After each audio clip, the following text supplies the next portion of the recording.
క్రియలు బాగా చేయగలరు. నిన్న మనము అంటే మీరు గుర్తు చేస్తారు కాబట్టి చెప్తున్నాను.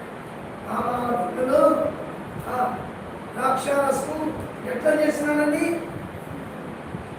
కాబట్టి వీటిని ద్రాక్షారసంగా ఎలా చేసినంటే ఆ ముందు అధికారి కూడా అక్కడ వచ్చిన వాళ్ళు ఏమన్నారంటే